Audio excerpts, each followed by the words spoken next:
Dear students, welcome to the lecturer group. आज हम 9th chemistry के चैप्टर नंबर 7 के MCQs को सॉल्व करेंगे।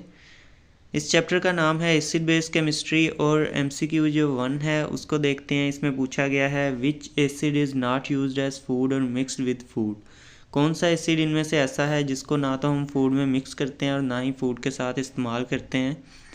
तो इसमें formic acid D option correct है, क्योंकि फार्मिक एसिड जो है वो टॉक्सिक है और ह्यूमन हेल्थ के लिए काफ़ी उसके बैड इफ़ेक्ट हैं।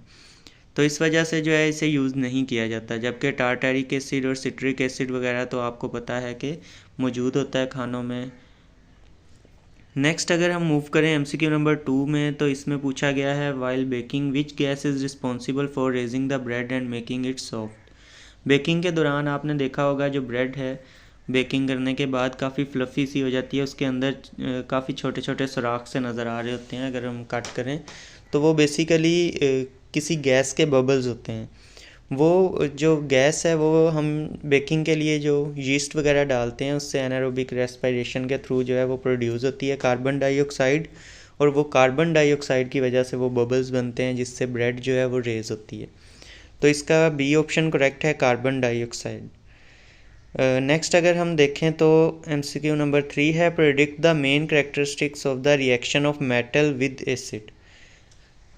क्या होता है जब मेटल जो है वो एसिड के साथ रिएक्ट करता है? तो इसमें है कि मेटल डिज़ोल्व हो जाता है, बिल्कुल मेटल डिज़ोल्व हो जाता है। Metal are converted into salt.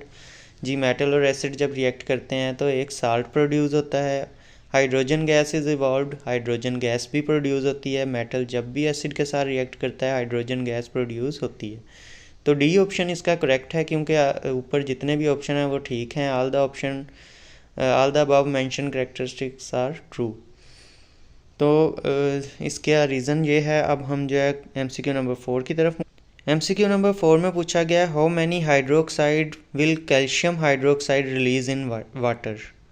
Calcium hydroxide जो है वो कितने हाइड्रोक्साइड आयन जो हैं वो रिलीज़ करेगा वाटर के अंदर। तो यहाँ पे अगर आप देखें तो कैल्शियम हाइड्रोक्साइड का ये फार्मूला है। यहाँ पे हमें नज़र आ रहा है कि हाइड्रोक्साइड के 2 आयन जो हैं वो कैल्शियम हाइड्रोक्साइड प्रोड्यूस कर सकता है। तो हम इसका जो बी ऑप्शन है 2 उसको टिक कर लेंगे। इसी तरह अगर हम 5th MCQ को देखें तो इसमें पूछा गया है in a neutralization reaction between KOH and H3PO4 how many molecule of KOH will react with 1 molecule of H3PO4। तो इसमें 3 यानी सी ऑप्शन जो है वो करेक्ट है। इसकी वजह क्या है कि फास्फोरिक एसिड जो है इसके 3 रिप्लेसेबल हाइड्रोजन होते हैं। यहाँ पे आप देख सकते हैं H3 है, तो ये 3 हाइड्रोजन जो हैं वो रिप्लेस हो सकते हैं, जिसकी वजह से उसे 3 ही मॉलिक्यूल चाहिए होंगे KOH के, ताकि वो कम्प्लीटली न्यूट्रलाइज हो सके। तो आपको पता है KOH जो है वो आके उसको न्यूट्रलाइज कर देगा हाइड्रोजन को रिप्लेस करके। अब हम 6th MCQ को देखते हैं। इसमें पूछा गया है which acid is used in preparation of soap. साबुन बनाने में कौन सा एसिड जो है वो यूज़ होता है? तो स्टेरिक एसिड जो है ये यूज़ किया जाता है। ये fatty acid commonly used in production of soap through the process of saponification. Saponification के प्रोसेस से जो है ना, ये आपने पढ़ा है कि ये प्रिपरेशन ऑफ सोप में इन्वॉल्व होता है।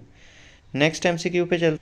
इसमें पूछा गया है which compound is formed when SO2 is dissolved in water. तो जब भी SO2 को यानी सल्फ़र डाइऑक्साइड को डिज़ोल्व करते हैं वाटर के अंदर तो सल्फ्यूरस एसिड जो है वो प्रोड्यूस होता है H2SO3।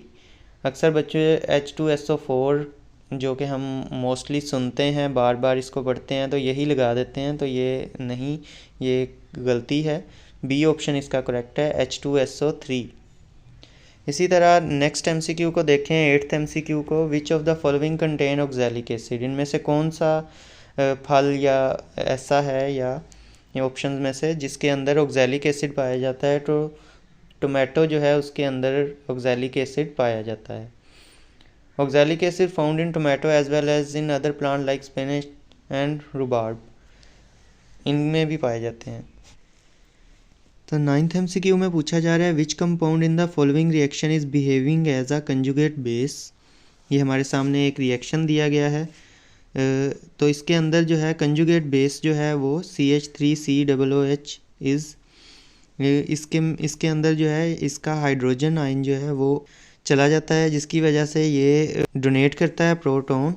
तो अगर हम CH3COOH को देखें तो ये C ऑप्शन करेक्ट है, क्योंकि ये अपना प्रोटॉन डोनेट कर रहा है और कंजुगेट बेस बन जाता है। अब हम नेक्स्ट MCQ को देखते हैं। ये तो 10th MCQ को देखें तो इसमें पूछा गया है, when a chemical reaction is carried out with a substance G, a gas is produce which turn red litmus paper blue, what is the reaction. Red litmus को ब्लू कौन करता है? बेस। ठीक है, एसिड जो है वो ब्लू को रेड करता है, रेड को ब्लू बेस करती है। तो इट्स मीन एक तो हमें इससे पता चल रहा है कि वो जो प्रोड्यूस हो रहा है सब्सटेंस वो ज़रूर कोई बेस है। तो इसी इंफॉर्मेशन को अगर हम देखें ऑप्शंस के अंदर, तो reaction of an alkali with ammonium salt जो है डी ऑप्शन वो करेक्ट है, क्योंकि अल्कली जब रिएक्ट करती है अमोनियम साल्ट के साथ तो अमोनिया गैस रिलीज़ होती है जो कि बेसिक है नेचर में, और बेस जो है वो कन्वर्ट कर देती है रेड लिटमस को ब्लू में। आई होप सो आपको समझ आई होगी। वीडियो को लाइक ज़रूर कीजिएगा और चैनल को भी सब्सक्राइब कर दीजिएगा ताकि ऐसे ही मज़ीद वीडियोज़ आप तक पहुँच सकें।